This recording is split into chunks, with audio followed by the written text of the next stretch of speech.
Right, yo, what you saying, people? We are live. We are here. It is the first show hype. What you saying, comments? What you saying, man? Like Curtis, you're on the Bird Sporting channel. How you doing, my guy? I'm good, man. Happy to be here, bro. That's gas, lads. This is a brand new show that me and Curtis have come up with. Basically, it's called Arsenal and Chill. Yeah, that's the title. Don't take too much about that. But yeah, basically, we're gonna talk about Arsenal, any topics that you guys want us to discuss, etc., etc. Today, of course, the topic is Mikel Arteta, and maybe a few others. Obviously, get in the comments and get us your questions, etc. This is gonna be around basically a weekly show, if I'm right in saying. There'll be two shows per week. Obviously, one on my channel, one on Curtis's channel. So please, if you haven't already, subscribe to Curtis Shaw TV.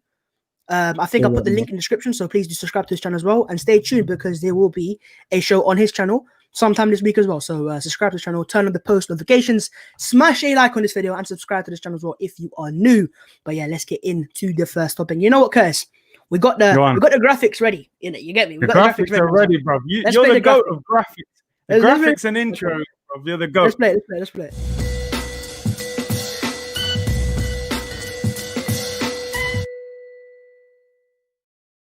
See that? We're taking it seriously. I'm rival. Yeah. Please smash the like button, etc., etc. But look, first topic obviously is clearly, as the title says, Mikel Arteta. Now, obviously, Curtis, I understand that when we signed Arteta, you were obviously happy with it, but you had a couple other guys you would liked as well. One being a certain Tottenham manager. But give me your honest thoughts on Mikel Arteta. What have you made out of his Arsenal, let's just say, career so far?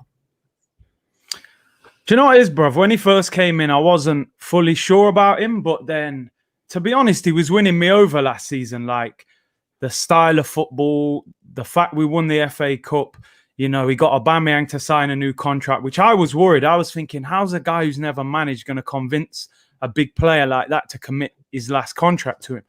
So he won me over. And then we had the Fulham game, first game of the season. I saw the football and I thought, yo, we're going to be on fire this season. Like the way we was attacking in that game. And then since then, it's kind of faltered a little bit. Do you know what I mean? And I feel like he started worrying about the opposition a little bit too much, brother, which is like, I feel like we're the Arsenal. We're one of the biggest clubs in the country. I still believe we're one of the best teams in the country when we actually perform properly. Do you know what I mean? And then he's got really cautious. He hasn't really moved from the three at the back, which I think ultimately, if we're going to be successful, we've got to go to a back four, even if we use the three at the back in certain games to play counter-attack.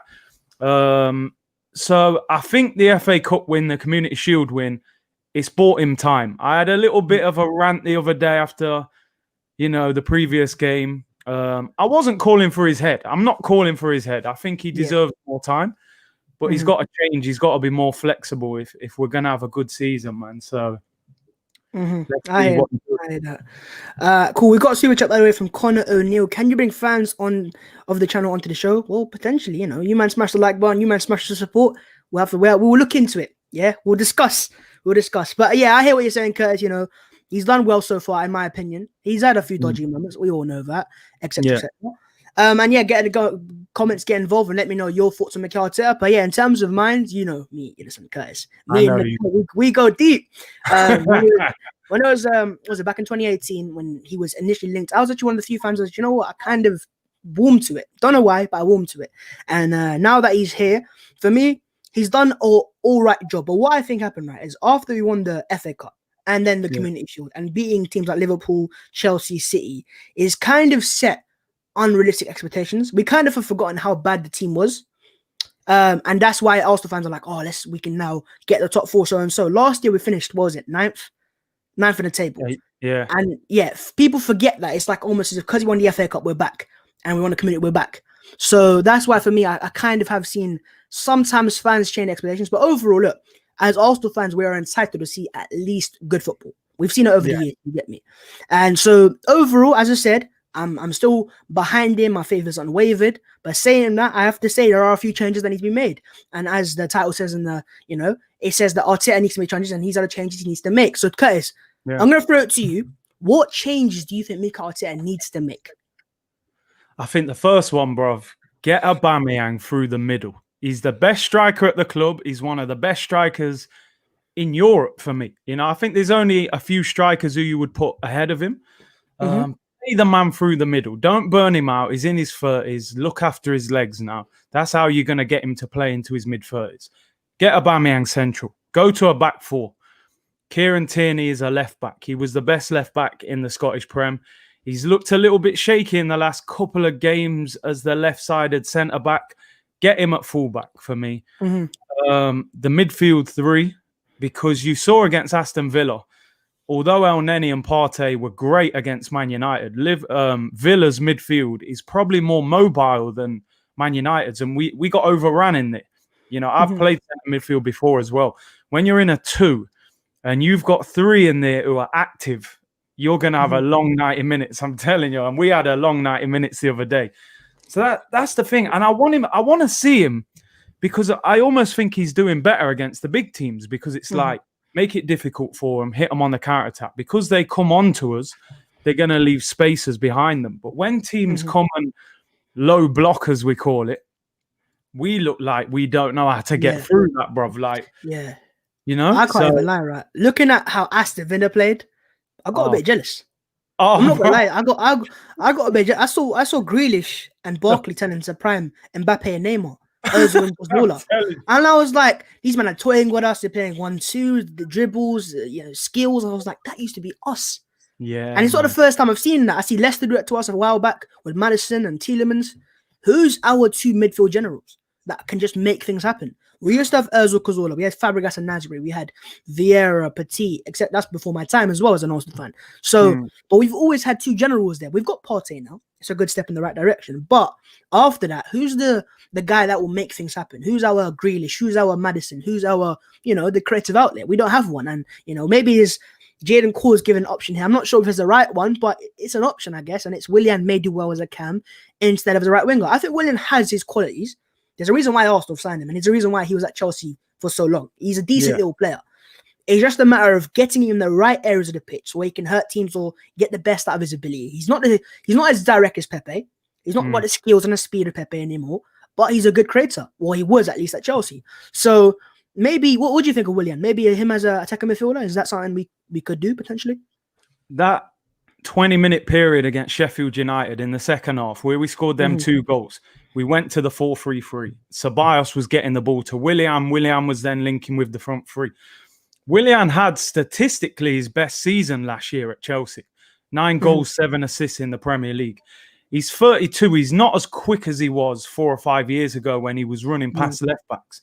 For me, I would try him in that 10 role. I think he's got the mobility. He's good on the turn. I think the game will look different to him. I think when he's in on that right-hand side, you're a little bit restricted, especially now. There aren't many right footers playing on the right wing. If you look around, especially around the Premier League, it's usually the left footer on the other side, cutting inside.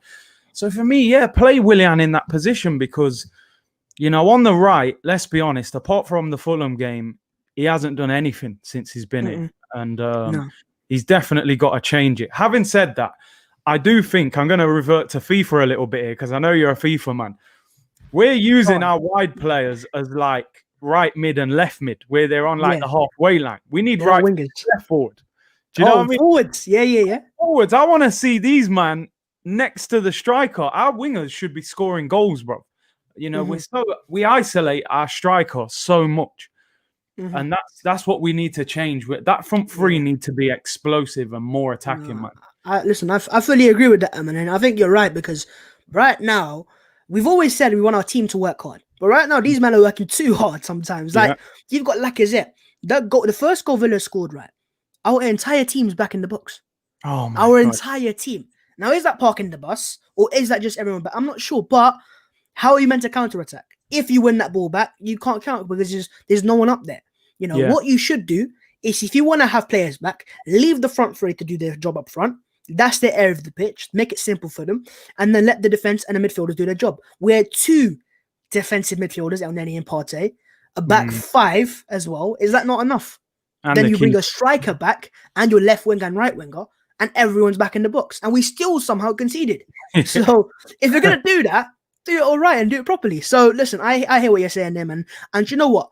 Maybe it's time to even bring in a short-term creative midfielder, attacking midfielder. It has to be Mesut Ozil, you can't play him. I see so many fans, Mesut. I love Mesut Ozil. You know that, innit? Yeah, I know. Right?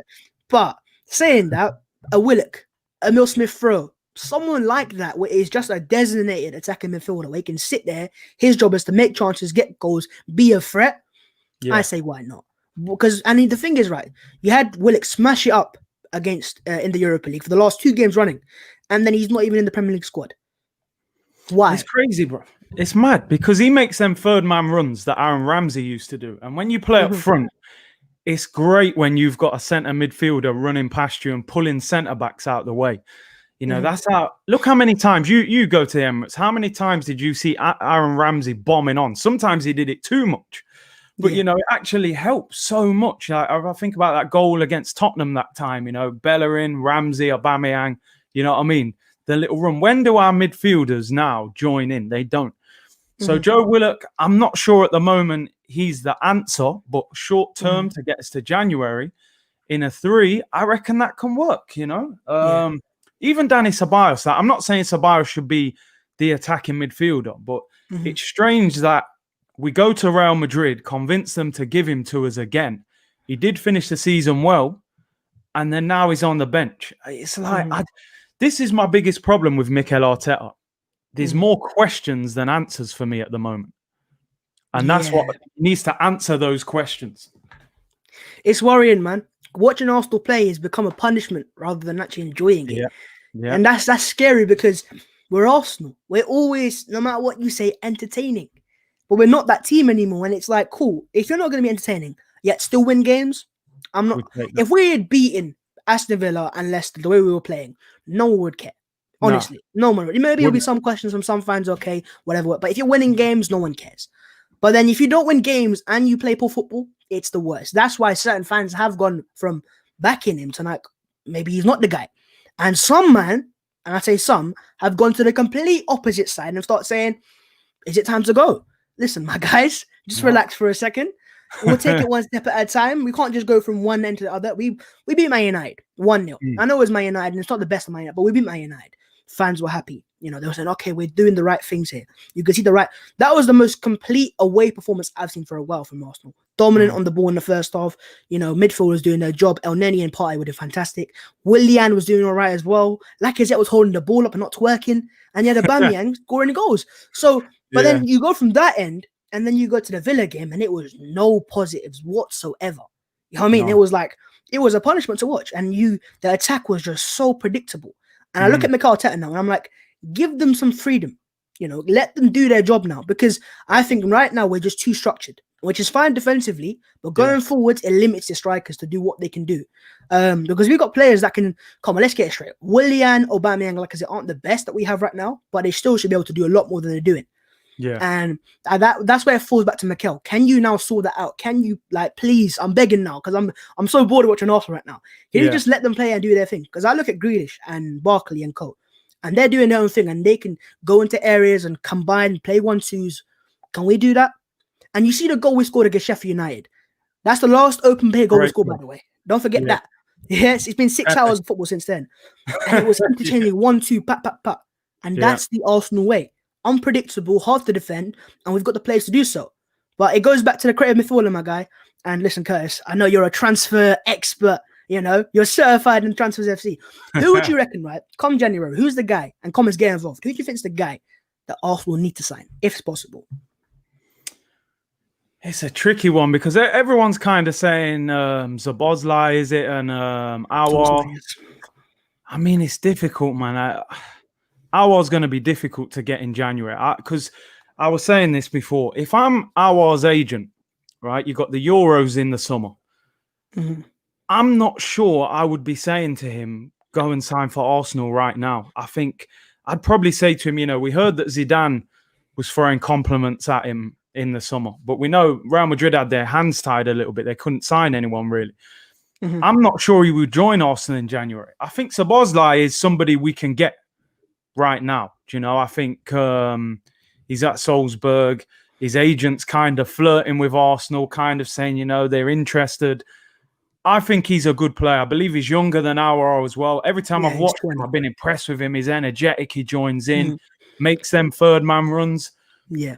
right now, he would be someone I would be looking at. There aren't many like players who kind of play like that anymore. Show me. I look at it now. It's like what you want as a you can't get Mesut Ozil. There's no players that caliber you can sign for that money anymore as well. If you're gonna sign Mesut Ozil or that caliber of second midfielder, what's it gonna cost? 80, 90 million pounds. Do you know what? Right. If we're trying to challenge, if Arsenal is serious, you don't just sign Szoboszlai. You sign Szoboszlai and Aouar. Okay. Because as a midfield three, imagine a midfield three of Partey and a deep. Then you have Aouar as that ball carrier, and you have Szoboszlai as that goal threat. We could cause teams issues. But right now, Arsenal are one step at a time, slowly does it, whatever. And then, are we even going to get attacking field in January? You have to, now it's still over to the board again. If Edu and Arteta can't, because there's no one else to blame anymore. They ain't no Raul, they ain't no whoever. It's them two now and Vinay. If you can't sign a creative midfielder in January, there's going to be a lot of questions. And I can't do another half of a season watching this football with no creativity. And if worse comes to worse, would you bring back Mesut Ozil?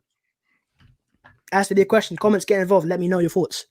I mean, me, bro. We've had a lot of talks about Mesut Ozil, and I've been very critical of him. I think they made a mistake by not including him because, to me, every time we have a game where we don't look good and we don't create, first question in the press conference going to be Mesut Ozil. And if I'm Mikel Arteta, I don't want to answer that question after every game.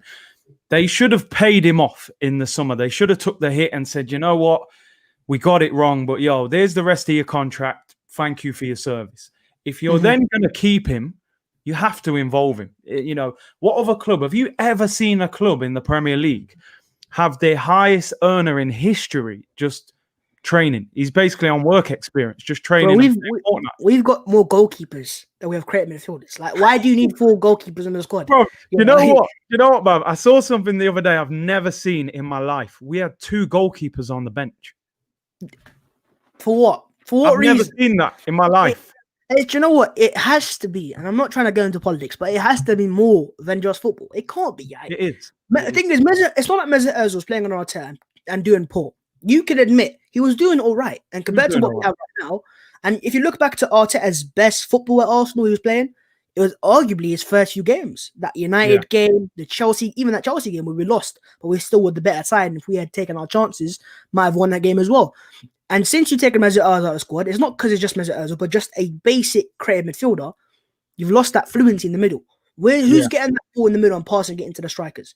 Who's playing that pass? No one, And then you look at Ceballos. Again, he's a bit dodgy sometimes on the ball, especially in that final pass. Partey has it. He's more of a box-to-box. Xhaka, bro, I'm not sure about him anymore. Don't even mention him. Sideways with him sometimes. I don't understand. Sometimes he becomes this very good midfielder, and you can see what he's worth. And then sometimes he just becomes this sideways player, and he's just so boring to watch. And I get frustrated because I'm like, you man are taking the mick. Just play the ball forwards. I saw this, Willian, right? Against Aston Villa. He's in his own corner. You can't go anywhere back than that. And yet he still somehow finds a way to go sideways. How do you do that? It's like, and then honestly, man, I think come January, it's a must. Szoboszlai, as someone I like as well, and he's so young, 20 years of age. He's a goal threat. Obviously, he's nowhere near the complete player, but right now with the young side we already have, imagine Szoboszlai, a 20-year-old with Saka. And you have Martinelli coming back as well. And I can't wait for him to come back, by the way.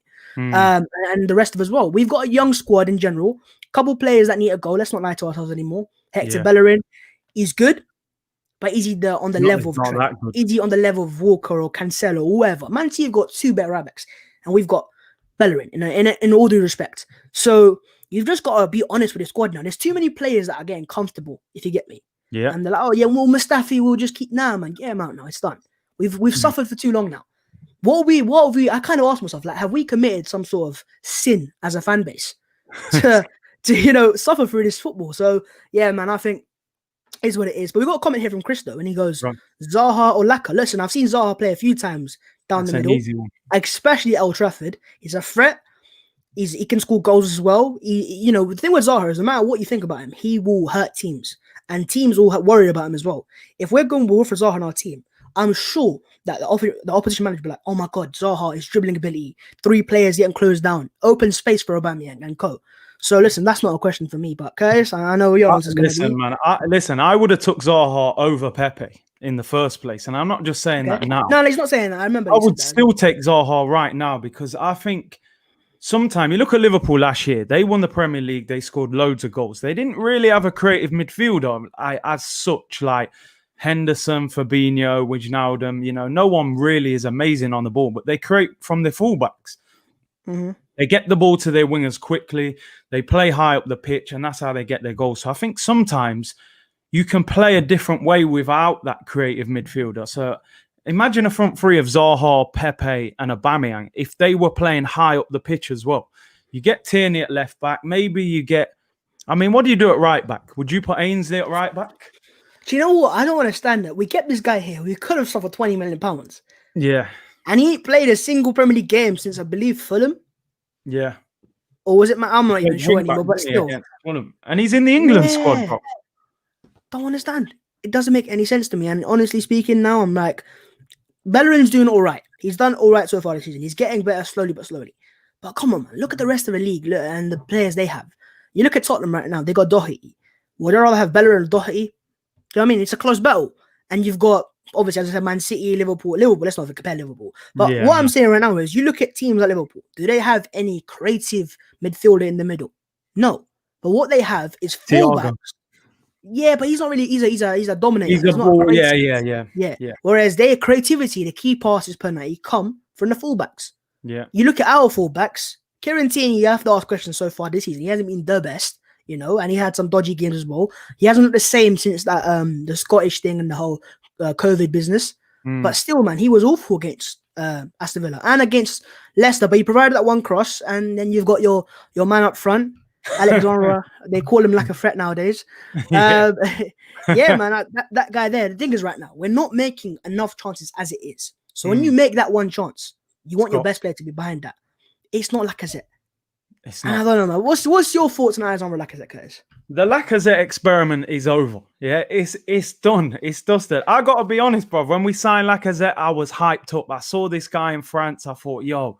Finally, we've upgraded Olivier Giroud. Like, I couldn't take that lamppost anymore with no pace.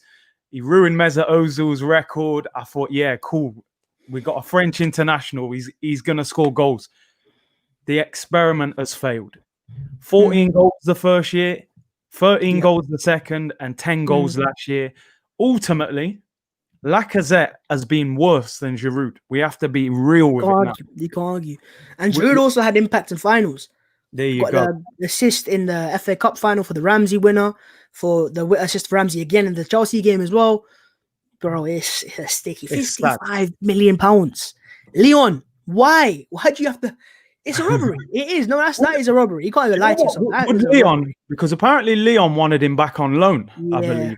So could we not get an hour Lacazette deal going on with Leon, maybe? You could. I don't know why you wouldn't be able to do that. But Lacazette, I don't know if he would even go back to Leon. He might even want to because he probably rates himself highly in it. You can see he's a vain guy. He probably goes, yeah, missing me. I'm going to go Atletico Madrid or something. You've got to play at a level to be at that level. There's a reason why he hasn't been picked for the France squad. It's not because Deschamps don't like him. Giroud just has more impact than Lacazette does. Then you've got Mbappe and Martial and Dembele and Co. There's a reason why he can't get in that squad either. And so, yeah, man, as you said, the experiment's failed. And it's failed massively because since Lacazette's come in, Lacazette was meant to be a signing that helped us progress through the Champions League. Instead, we've not even made it into the Champions League. Yeah. Doesn't make any sense. But we've got a comment here from Ain't Worried About Nothing. Zaha will be the perfect signing. He can play on the wing, up front, and in the number 10 role. Zaha plus Szoboszlai. I wouldn't mind that. But listen, Mikel, Edu, if you're watching right now, listen, this guy here knows what he's doing. Get him on the board. We've got Omran, and he goes, Buendia, stats back up his creativity. Well, he does. I like Buendia, and I would take him as well. And you know what I was saying is, why can't you sign him on a loan deal? And then if he works out, you sign him on a permanent in the summer. And if you don't, send him back. And then you can sign Buendia and then sign a permanent on Szoboszlai, who's got a £25 million release clause. Yeah. And make things happen. But what would you think of Buendia to Arsenal? I mean, the first one, if you're going for him on loan, are Norwich going to loan him, because they're trying to get promoted? Yeah, I always worry when a player has done well and nobody seems to go in for him. Like, all summer I was kind of thinking, surely a Palace, a West Ham, a Southampton will pick up a Buendia. No one seemed to go for him. But then Norwich, I mean, I think Godfrey was the only player they sold. They kept Max Aarons. In fact, they sold Jamal Lewis as well. So they've hung on to a few good players there. Campbell, I thought he might have got a move as well. I like Buendia, but I feel like I would probably rather wait and get somebody better than him. I don't want us to just get little short-term players who could end up being squad players. Go and get the big boy. But I honestly think, Bav, I think we've missed out on we've missed out on a player that I think is going to be a superstar somewhere. Honestly, I think he will end up at Real Madrid or somebody. It will be in France midfield. I think we had that 1 year, financial fair play was not there. A lot of the big teams couldn't buy players this summer. You look at Madrid, Barcelona, they were struggling to buy. We could have got him this summer. We should have got him and Partey in the same window. But yeah, exactly. And maybe that party was a bit of a disguise, isn't it? Like last minute of the window, no matter what happens, we're going to celebrate that. But we all knew going into that window, maybe you can say Craig Before was more of a priority than a centre back was, because Gabriel's been great. I love Gabriel. I wouldn't stop him for anything. But still, if you're not going to have Ozil in the squad, you had to sign at least one creative midfielder. And there's no one in this team right now. And it's just worrying, man, because I look at United and the way they play. Even when they're playing bad, they've got Pogba, they've got Fernandes, players that can turn it up. Who's our guy like that? We used to have players in the past, and even the worst of Ramses and Ozils and Wilshire's. But right now, we don't have any type of guy who takes risks. Do you get me? We get the ball, sideways pass. Get the ball, we'll keep the ball instead. I look at Aston Villa instead. They get the ball. Barkley plays it forwards. Grealish will make risks, take you on. And if you lose the ball, you lose the ball. But still, if you take risks high up the pitch, you can lose the ball and get it back as well with the press. And also, talking about pressing, where is it gone? In the first few games, we used to press like a madman on Arteta. Since then, it's disappeared. But why is that? Because, that's the way to play it for me in Arsenal's way right now. You look at Liverpool play, you look how Man City play. Isn't that how we're meant to be playing as well? Instead, we're playing like the away side in most games, and it doesn't make sense. Yeah. What's your thoughts on that? It's true. Do you know what it is, brother? I look at it as well. You think about Liverpool, probably the best pressing team maybe in Europe. Their front three is so energetic. You look at us now, you got Aubameyang. He's 31. He looks knackered. His hair's going. He looks hella stressed out. He's probably not the best guy to press. You got Lacazette. His pace has gone. Like whatever pace he had seems to have disappeared. He's not great to press. You've then got a 32-year-old Willian. He's probably on the last contract of his career. He's not great at pressing. And then you got Pepe, who you can see Pepe's not really a work rate man. He wants the ball. He wants to run at man. So out of that front four, who really is going to press? The only attacker who will probably press is Eddie Nketiah. And to be fair, no disrespect, I don't want Eddie Nketiah in the Arsenal team. I got to be real. So we haven't even got a good front three that can press, really. But you say that, but we spent the most money on our front three. That doesn't make sense. Liverpool spent 30 on their front three. United have got the likes of, Greenwood coming through, but they got Rashford at the academy, Martial 50. Calm. Arsenal's front three, Lacazette 55, Aubameyang 60, Pepe 72. And Pepe can't even start. So we're going to move on to the second topic now. Anyways, let's go. Let's play the graphic one more time. Let's go, man. Play that.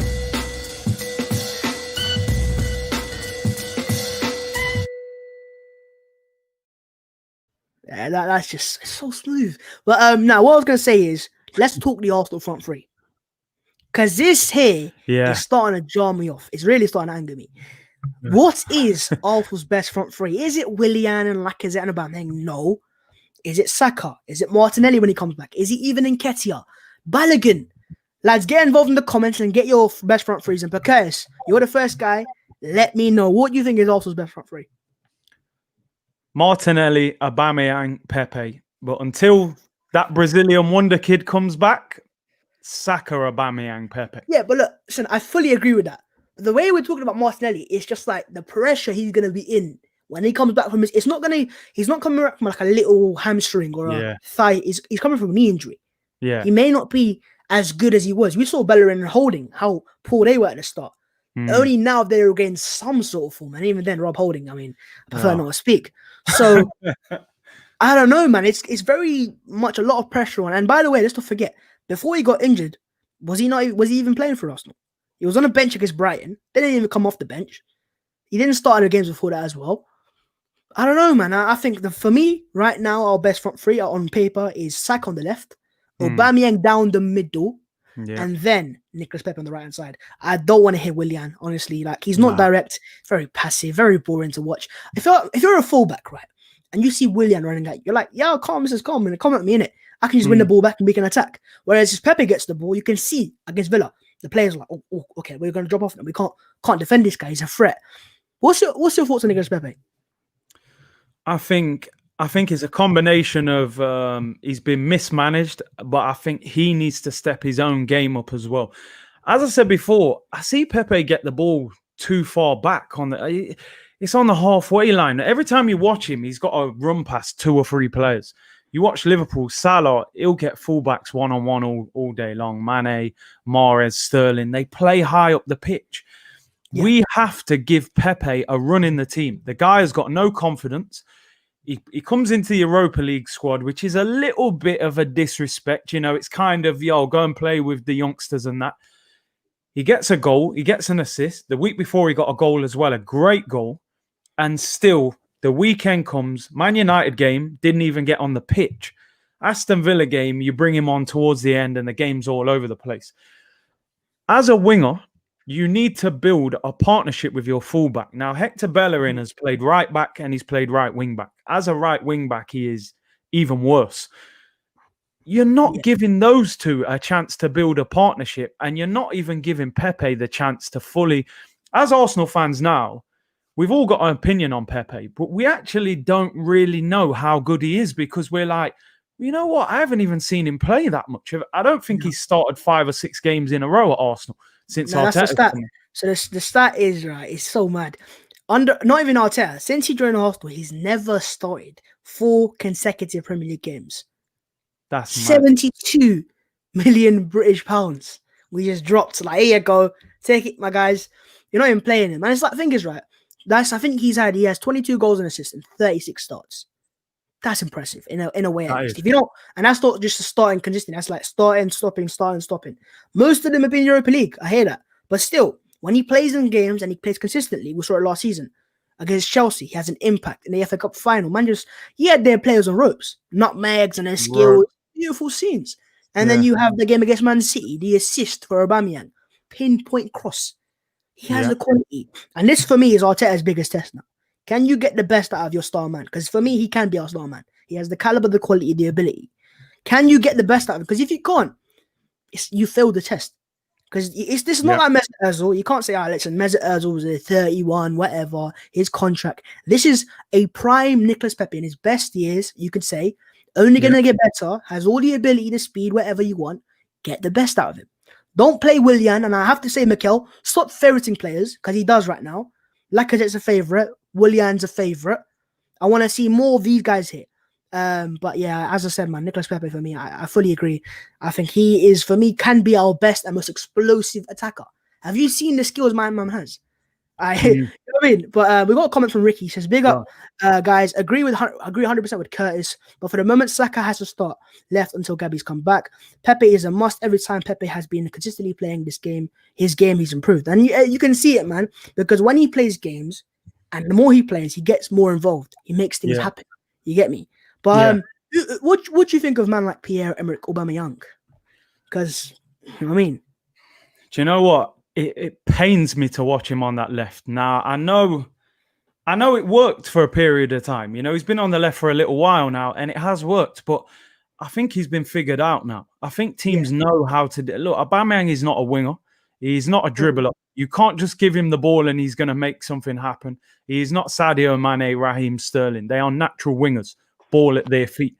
Aubameyang needs the ball in behind. When do we play a through ball? Never. You hardly ever see it.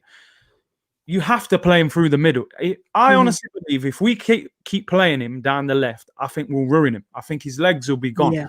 I don't think he has that engine to keep doing that for 2 or 3 years. Exactly, man. You're right. You're perfectly right. He's so wasted, man. And like I see him tracking like a left wing back, as a like a left back sometimes. He's our main goal scorer. And the thing is, right, if you look at the Liverpool game, the chance Lacazette gets, if that's Aubameyang, that's 2-2. You go to the Leicester game, the chances Lacazette got, if that's Aubameyang, that's 1-0, 2-0, whatever. Go back to the game against Aston Villa. We're 1-0 down, you get a perfectly good header. Now, you're a striker, Curtis. You know how to finish the chances. You might have to get you up front. You know what I mean? But you got to score that, bro. If that's Martinelli, if that's Nketiah, he scores that chance. So right now, we're making a few chances as it is, and they've fallen to the wrong guy. We got to sort that out. And listen, Mikel said it as well. I think he said that, listen, I'm gonna go back over the break and look over it, etc. You better do that. Because I'll tell you what, if we come back after the international break, and it's not going to be easy, we've got Leeds United. That is a difficult game. There, Bielsa's going to press us. I'm already getting scared just saying the name. It's mad. And I was like, yeah, man, it's going to be scary. And the must-win games, though, we can't lose that game now. No. And it's away from home. I'm going to see us. I struggle to see us win that game, honestly, if I'm being real with you. And then after that as well, you got some difficult games, even that. And I say that because they should be winnable games, but they become difficult for Arsenal because they sit back and Arsenal just don't know how to beat them. And you've got to change it up, man. It's just so boring. That's the worst thing I could say. So boring. I can see, I watch Curtis's watch-alongs here and there as well, and you can see his face, and mine was like, oh, come on. I'm in pain. Get forwards. It's in pain. Exactly. Listen, you see that Villa game, right?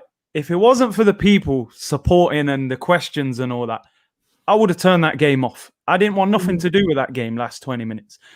Yeah. This is how you got to look at it. You look at our attacking players. You mentioned there we got the most expensive attack in the Premier League, which is mad when you think about that. You got Aubameyang being played out of position, burning him out. I saw him crossing the ball on his left foot. I felt sick. Yeah.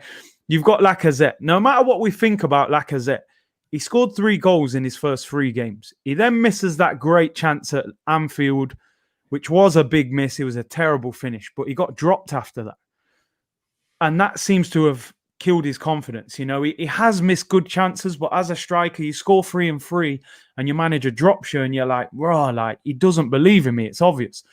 You've then got Willian on the right, the only attacker that is consistently playing, and he's doing nothing. You know, it's as if he signed a contract with a promise that you're going to get so much game time. You know, Edu must have hooked him up. And then you got Pepe, the most expensive player in the history of the club, sitting on the bench. When we got Arteta, I was hyped up because I heard all these stories. He was so good with Leroy Sané, Raheem Sterling. I'm thinking, right, Pepe, that's your project. That's your project. And the man abandoned him and put old man Pepe on the right.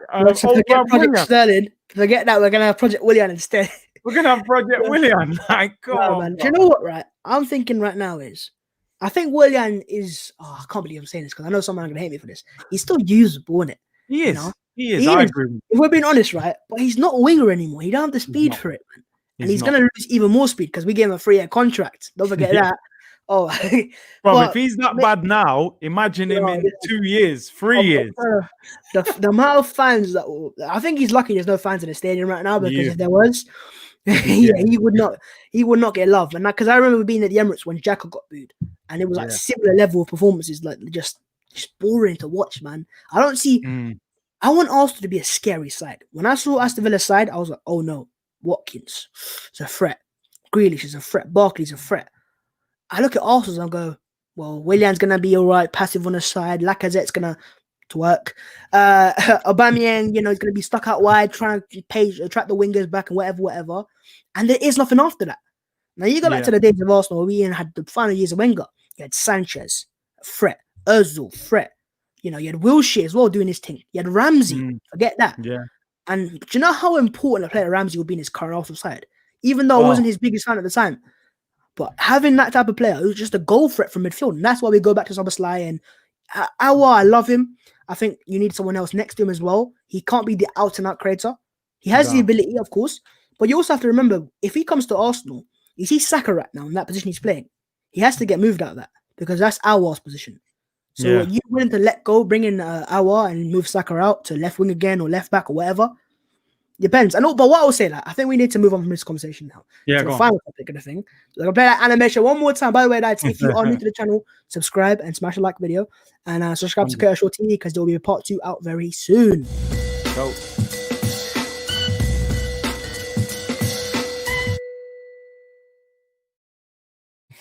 It is a mad one. But this is, I think it's a very simple one. Formation. Arsenal's formation right now is, we're done with it.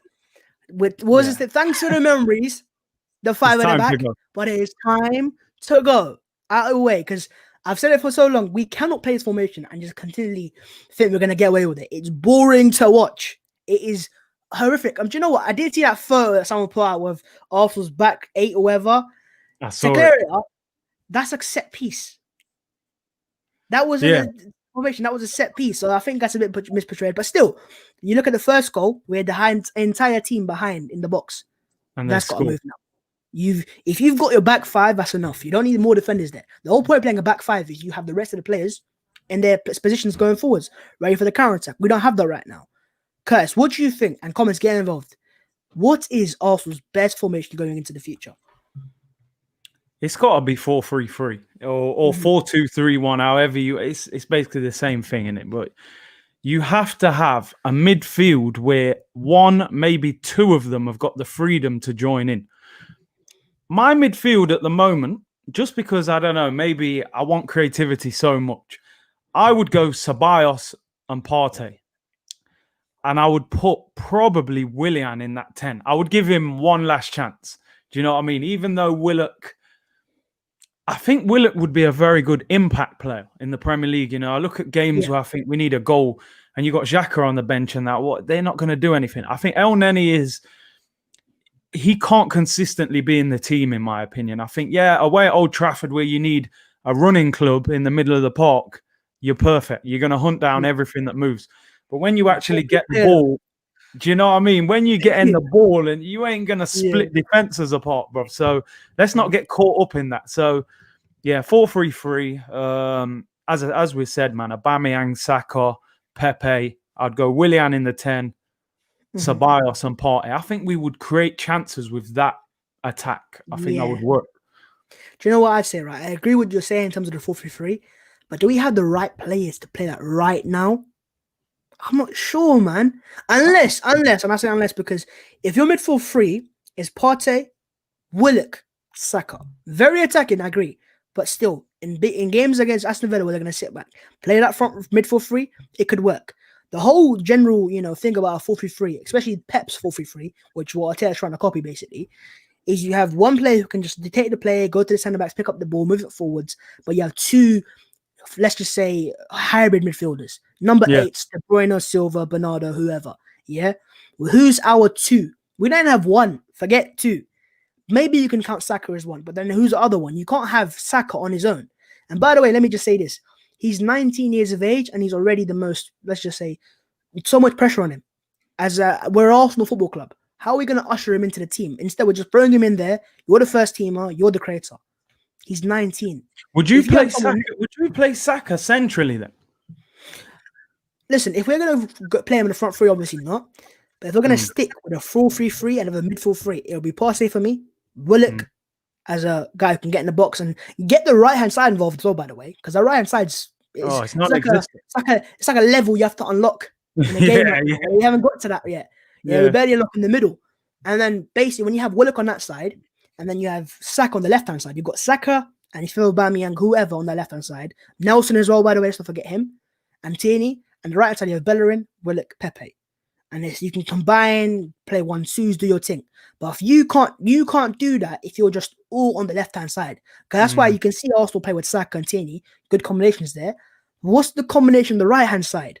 It's just Bellerin and himself sometimes. And you got Willian playing like off the touchline, about to take a throw in or something. And it's like nothing else going on. So you need to get that right. So if I go back to Arsenal's best football under Arteta, we're playing a 4-2-3-1. Is it a long-term formation? No. But in terms of our current group of players, he had Ozil in the middle, he had Ceballos and Xhaka in midfield, he had Pepe involved, he had Aubameyang and Lacazette or Nketiah. We used to score goals. We were a threat going forwards. because you had in the game you'd have Ozil go on the right hand side and play it to Pepe and the left hand side you have Ceballos spreading it to the other players. We've lost that completely. It's all the left hand side, all backwards. You can't get, and that's why for me, if you look at his stats, the best game for Pepe was when he had a creative midfielder next to him. Hence why I'm kind of still holding myself back a little bit, saying, okay, he can get better. But saying that for himself as well, he has to kind of, offer more. You need to work hard and train, whoever it is. You need to force the manager's hand now. But going back to the formation, I'm going to say, I love the 4-3-3. I hate the 5 at the back. I'm going to say 4-2-3-1. Keep it simple. Go back to the basics. I mean, it's a similar version, isn't it? You have two hold it. For me, I would have Partey and Ceballos next to each other. 4-2-3-1 then, if you like. And then Willian in that 10. And then I would have Saka on the left, Pepe on the right, Aubameyang through the middle. I just think there's something in Dani Ceballos. I see something. I don't know what. I don't think he's the answer. Like, I would want a better player than him. But if you look through our midfielders right now, he is better than El Neni on the ball. He's better than Xhaka on the ball. He's better than Willock on the ball in terms of like passing. I've seen Ceballos open defenses up before. Yeah. I've never seen some of these guys open a defense. So I just think, why bring the guy from Madrid for a second year and bench him? This is my biggest thing with Mikel Arteta. You can look through the entire team right now, and he's created numerous problems for himself that weren't necessary. This was my worry with getting a guy who's never managed. Saliba. We all thought he would play this shit. That's a video on its own. That's his own topic. We ain't even going to get into that. Like you said, Ainsley playing for England, can't get in the Arsenal team. Turned down 20 million. You've got Dani Ceballos on loan. He's not playing. You got Aubameyang, you got Pepe, you got Ozil. There's so many things that are up in the air, and it's like, bro, make it easier for yourself. Exactly. And it's like, as I said, go back to the basics. We're not doing the basics right in the first place, so go back to that. What work for you will work again, at least for now. And then when January comes, you then have to. And I mean have to. Not January the 31st on deadline day. Nah. January the 1st. Get it done beforehand. Why can't we for once actually be ahead of time? Be ahead of schedule, get to that stage and, get your right players in. And then come January 1st, announce the signing, bang. Remember Van Dijk signed for Liverpool in 2018. When was that done? Opening few days. December, I think. I'd even heard about it before the window opened. Exactly. He came in, then he played against Everton, scored that goal, and Liverpool then got to the Champions League final. Look at last year, Man United. Bruno Fernandes. They were not even in the running for top 4. Banter club, they called him, whatever. Bruno comes in, attacking midfielder. He gets the front three involved. The team doesn't look boring anymore. Bang, there you go. They're getting into 3rd place, Champions League football, and Ole Gunnar Solskjaer at the wheel. But still, we can still get something out of the season. It's not over yet by any means. We've had a couple bad results, but I think someone said we're 6 points off the top of the league still. So I'm not saying we'll win the title, but in terms of we're not that far off the top 4 at least. Win a couple games, etc. Get some good form going, and these are the games that you should be winning. So get the little. Do you know what, low-key, I ain't scared of the big games anymore. No. If we versus Chelsea, I think we can beat them. They're a good side. I think we can beat them. Same with Tottenham and co. And there's gonna be a test for Arteta. But I think these games against Leeds United, Villa as well, Leicester City, you can see it. We struggle against deep blocks, and now it's over to the big man manager. It's his biggest test now, man. It was great seeing trophies and FA Cups. It was beautiful scenes, as I say, but now it's the first real, let's just say, toxic moment. Fans are starting questioning him. Some signs are saying Arteta out, etc. And I'm like, you know what? I don't agree with it by any means, but I can see why you're questioning. No, I don't. Because watching that game against Villa, I'm like, bro, this is Aston Villa. They shouldn't even be in this league. No, you know what I mean? And they just bang, Grealish, this and that. Watkins is looking like the £50 million striker, or Lacazette looks like a barely £10 million striker. You got Pepe on the bench, and that's another debate as well. You got Ozil on the squad again. Another thing that fans are gonna liking tweets about free Mesut Ozil. What's going on here?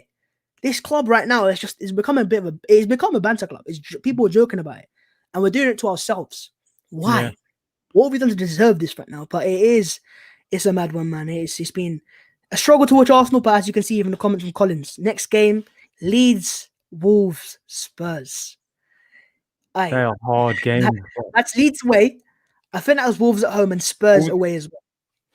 Bruv, you know, if them 3 games go bad, the energy's going to shift.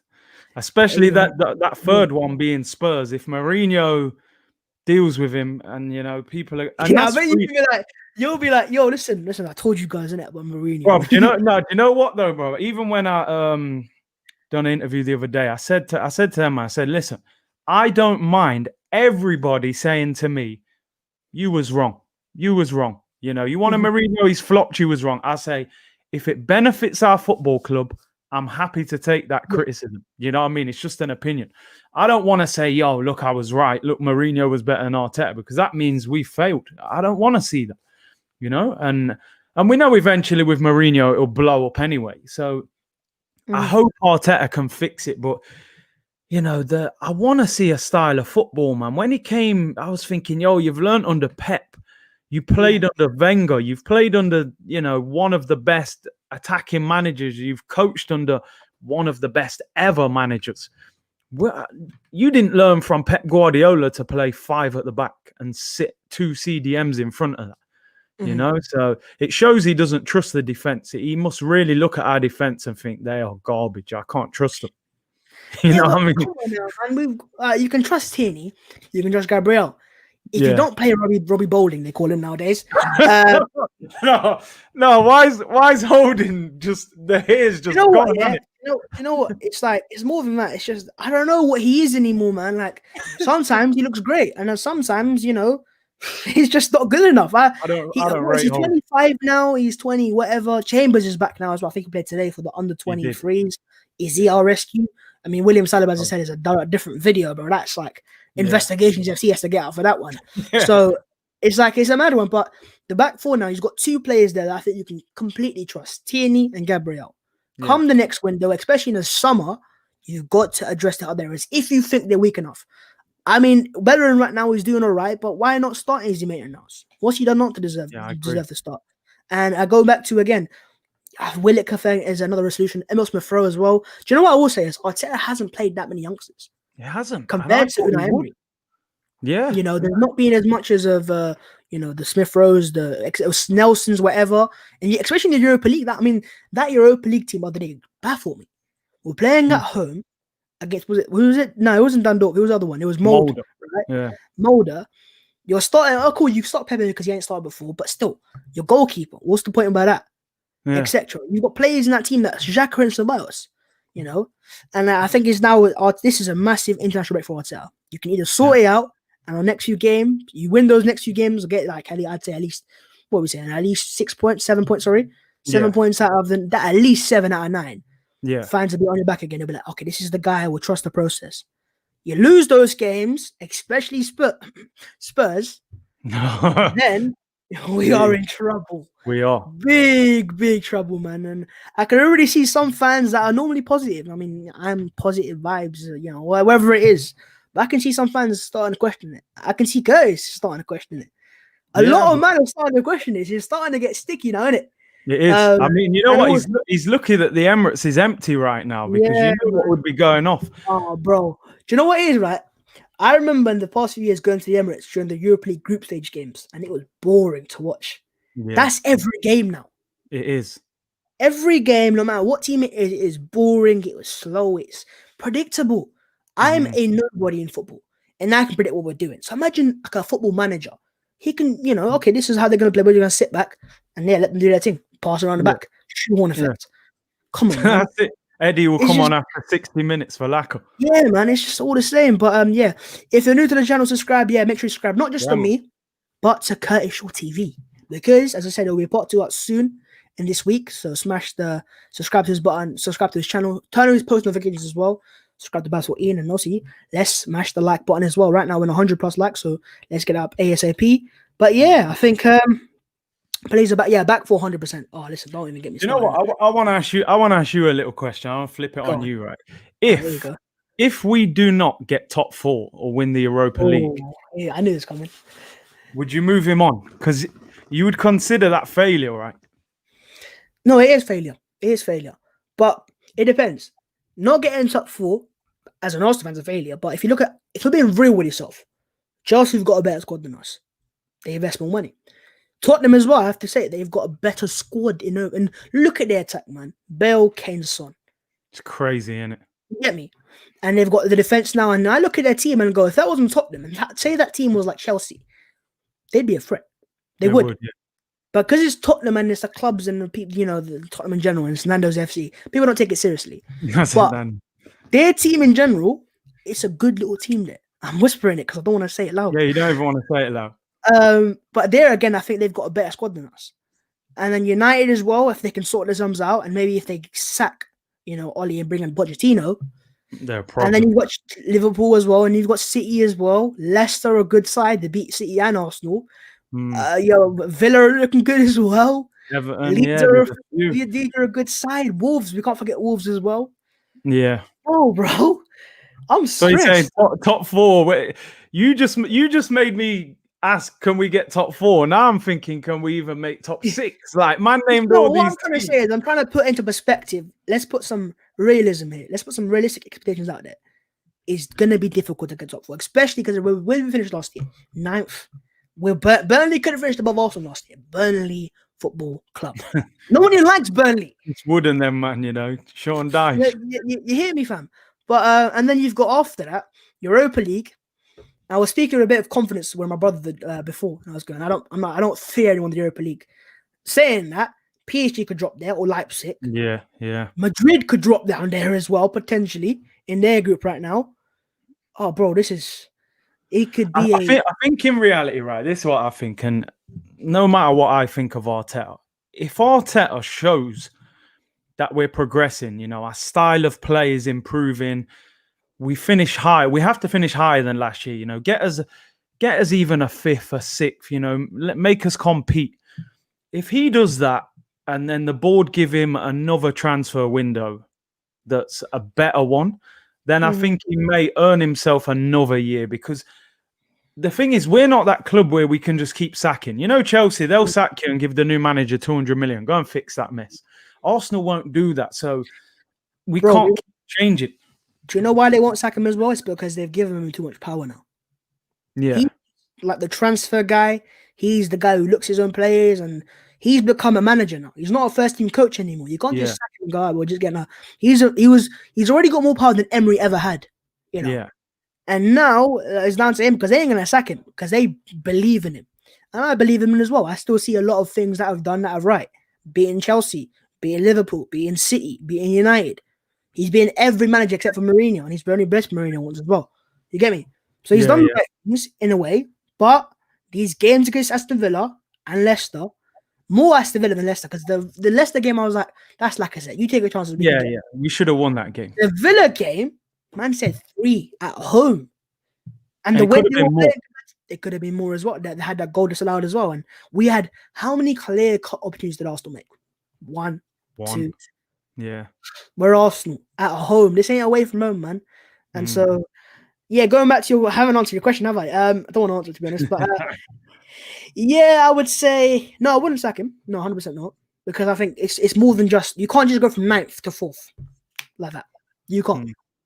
You can't just go from struggling and just automatically you're there again. It's a step-by-step process. We're not Liverpool. We're not so and so. I would give him 1 more year after that if we did that. But if he gets top 4, give him an extension. Because he then deserves it as well. So it's a sticky one. We're in a very peculiar position right now. But I believe in my manager. My faith is unwavering, and we'll wait and see what happens. Things can change. You win the next 3 games or whatever. Go in a little winning run. Fans are back on it. You lose the game. And it's pressure. That's the good thing, man. He's lucky that it's been a mad start to the whole league. We're only 6 points off top of the league, so. We're not out of it. He just needs to find some consistency. I don't want to keep checking the team an hour before kickoff and I haven't got a clue what I'm going to see. That's what it is at the moment. I've got no idea what I'm going to see on the starting lineup, because anything can happen. We need consistency. We need to know this is our best team. This is our best formation. Our best players are playing in their best positions. It's simple, man. I think he's overcomplicating it. Yeah, it's getting sticky, man. And as you said, man, well, let's just end this up with one kind of final question for both of us and the comments as well. Go on. What do you think, as of right now, is Arsenal's realistic position we're going to end this season? I would say sixth. Sixth. I'm sorry, man. I gotta be honest. I just think the way we're playing, with all these things he's got to figure out, I don't think top four is gonna happen now this year, unless we go mad in January. Yeah, you're right. As of right now, probably fifth or sixth as well, to be honest. But if we sign players, if we sign players in January and sign a great midfielder, We got a chance. Mesut Ozil, got a chance. We got a chance. You know, Chelsea are still transitioning as well in terms of their new side and their new team. They do scare me a bit with Ziyech and Co. Tottenham as well. You can never know what you get with Tottenham. Right now, it's no pressure. They're just doing their thing. When the pressure comes on, you know, do they have it in them? Yeah. We've got a couple comments saying sixth and fifth as well. I think it's a general thing right now. Fifth and sixth thing. It's gonna be difficult, but as I said, right now, fifth and sixth, come January, sign a player, then potentially fourth. And you never know, man. United went from like ninth last year to third, like that. Yeah. You know, and by the way, someone said we finished eighth last year, so I'm sorry for that. No, still eighth with it. It's not like it changed too much. But yeah, I think right now, fifth and sixth. But then Europa League's an option as well. Got to take that seriously. The memories of Olympiacos still hurt me inside. Oh, God. But yeah, as I said, it's a sticky. It's now over to Mikel, man. It's over to Mikel. Yeah, let's see what he does. Let's trust the process. And let's believe in the process. And we'll see how it goes. But all right, we're gonna end it there anyways, guys. If you have enjoyed, smash a like button. Smash the like button, and subscribe to the channel if you are new, closing in at 30k. Subscribe to Curtis Shaw TV. Bro, what are you on right now? We need to get some targets for you, man. 16. I gotta get to 20, man. You gotta get him to 20 ASAP. So please do go over the channel. Links are in the description. Click that link. I think it's at there. So it's at Curtis Shaw TV. You click it, go to his channel, subscribe, turn on the post notifications, drop some support, whatever. And we will see you soon on this show again. Not on my channel though, on Curtis's channel. So subscribers, all that stuff. And yeah, part 2 coming out soon. Hopefully you guys have enjoyed the first episode of Arsenal and Chill. Me right now, you know, Mikel, it's over to you, my guy. But yeah, enjoy the international break, lads. We'll see you soon in a bit.